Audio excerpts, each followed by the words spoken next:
Last week, we talked about the bodies and the sides. We are considering producing first 1, 6, and 1, 7 long strength regions, and considering benching speedy body and molecular muscle body.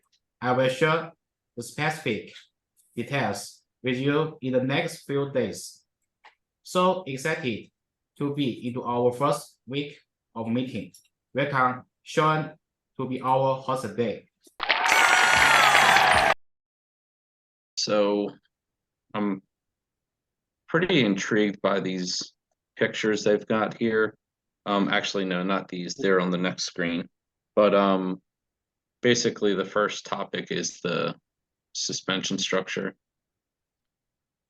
Utilizing this triangle A-arm configuration, I mean, it's similar to what the Habal and Limitless do.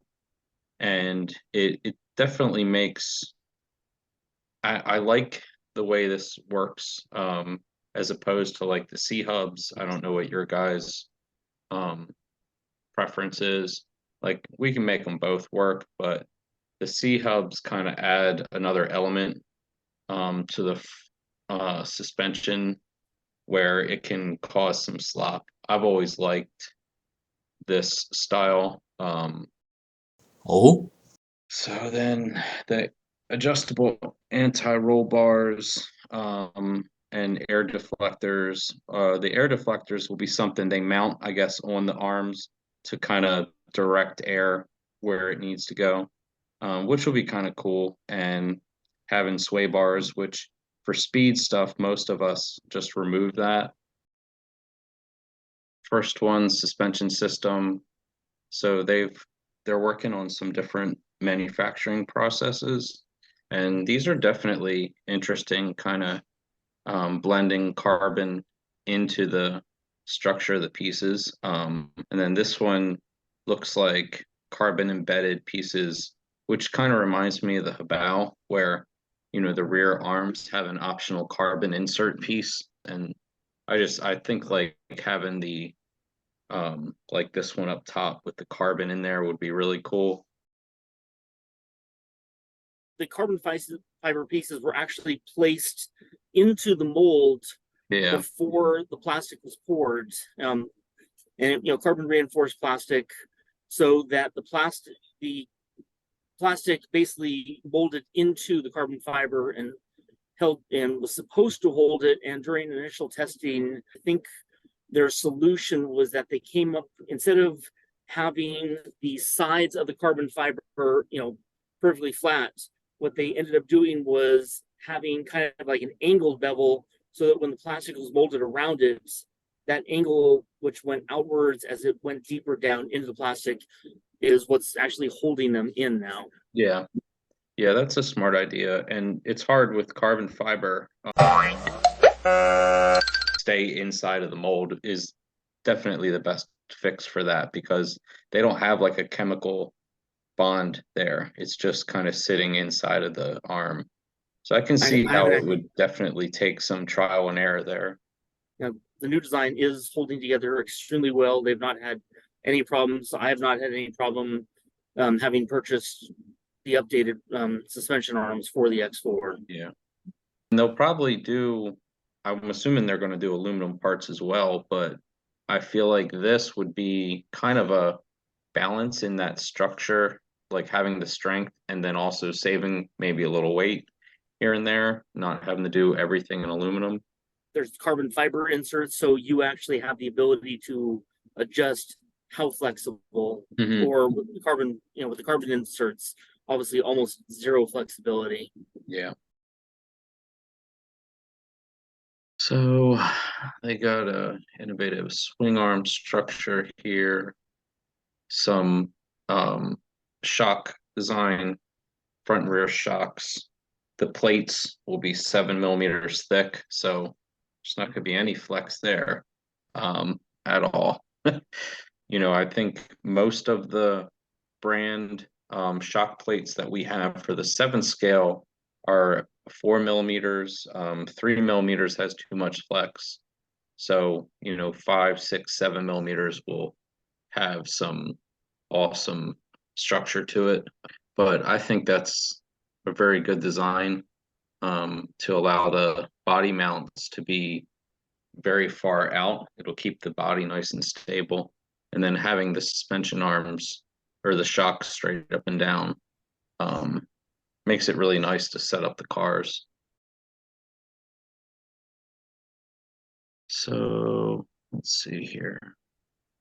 The shock design, 3mm shafts. So it'll be some gnarly heavy duty shocks for sure. Yeah, and the discussion too here is one of the things, the reason why I posted that angle for the shock absorbers.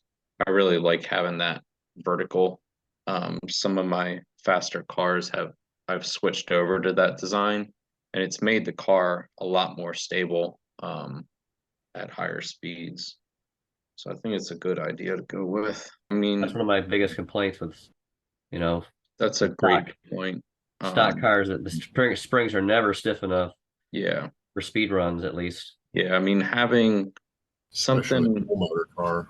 yeah, when you can adjust preload and then use the shock that's on there without having to go ahead and straight away find another shock to use. So yeah, I mean, for a larger scale car, getting like a really solid shock would be awesome.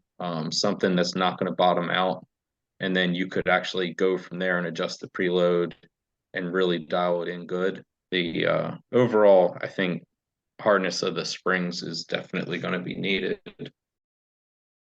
This is the front suspension. So, you know, we touched base on it earlier, but it's having, you know, a double ball head structure. So an insert at the top and bottom for the knuckle, or your some of the other design, which is the C hub. I mean, I like it because what holds the ball in place in the knuckle is like a very large nut, and it, you know, drives into the hub itself. And so you can dial that in perfectly, and then just it has like a rubber O-ring that kind of locks it and keeps it from moving.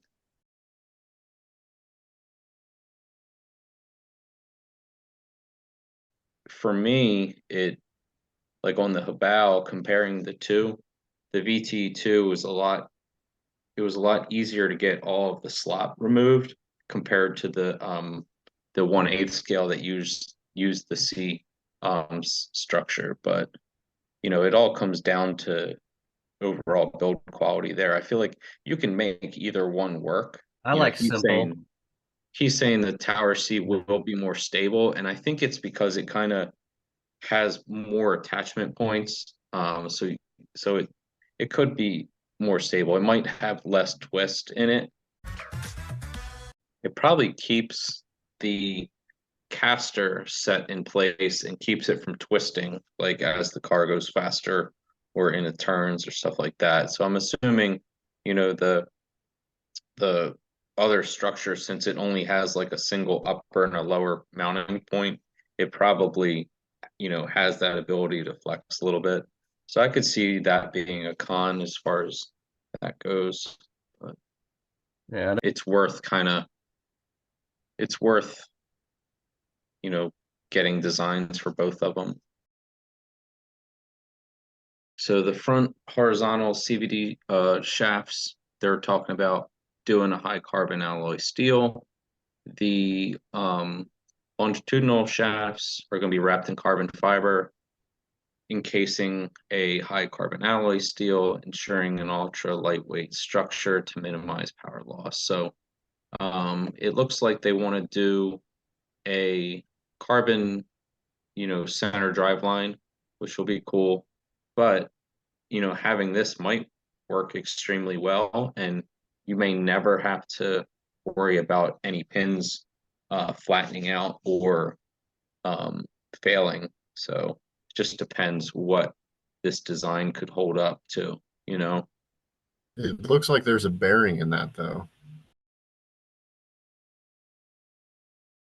I'm kind of a fan of dog bones, straight dog bones. Yeah, It's I've easier to look at them for sure. yeah, I will say like what I've found on the Rolero cars is I've messed with probably I don't know 10 of the CVD style because they're using different in the front and rear, and especially when we were doing that competition, some of the CVDs they just would not rotate at the angle needed, and you could find little spots where they would bind, and I feel like with the dog bones, like you don't really get that. Like you can put a very extreme angle on the suspension and have nice smooth rotation.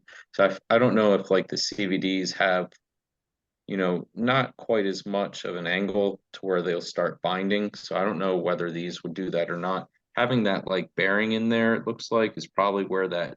Curious, what about the possible option or possibility of universal instead of CVD? Universal allows for, it's much stronger coupling, allows for greater angle. My own custom drive shafts, and they never work. Really? The pins fly out. They always bust. Yeah. So there would definitely be some It'd things have to be a beefy universal joint. Yeah. I mean, then there was always some, it also was prone to vibration. Yeah. They were With prone to a lot of retainer. vibration. If they do the drive cups and pins, that just make the pins bigger than. Yeah. I think having the bigger pins, especially for like a 6-scale car, I feel like this is going to be a bulletproof design there. Like Yep. maybe just do a shaft and keep the cups. There's a lot Yep. more changeability here as far as that goes. Yep. Kind of going through my head with the tire size they were talking about for 6-scale, and then 12S, what we could do. And I think with those ratios, we can make things work. So, but this is a whole different scale. I know. So So where I'm a at little with higher, it, you can probably get away with larger tires, right? yeah. So, and they also have here that they're going to be using mod 1.5 gears. So you've got a little bit smaller kind of gear choice too, because I'm pretty sure the highest I've seen on 1.5 is like a 38 or 40. Yeah, You guys, I guess I have is 38. okay. I mean, don't get me wrong, I like the idea, but I think a stretch 1/7 is a 1/6. Yeah. Yeah. So going back to the ratio, I guess, I don't know. I mean, just make it to where we can use the 7-scale foams is worst case scenario. Yeah. Yeah. Right. So Yeah, I mean, if we did like a 3.25 and a 3.0 or a 2.9 ratio somewhere in there, I feel like it would be good to have a little bit of separation here I if they think would going a want to little opt for lower, 2 different options. Yeah. Let's see. 35, a 35 tooth ring gear and a 12 tooth input gear. Yeah, that would be 2.9. That'd be 2.9. 2.91, 2.92. Yeah. I would say that would be my recommendation for the smaller ratio. Smart to kind of spread that a little bit. I think this one's fine, the 3.25, because where I was at with some of the motor choices I was looking at, I was basing it on this one, and I was like figuring because I knew the gearing would have to be. We're talking low KV. Scenario. These are going to be low KV motors. Yeah. This is like 900, 980, somewhere in that range. Yeah.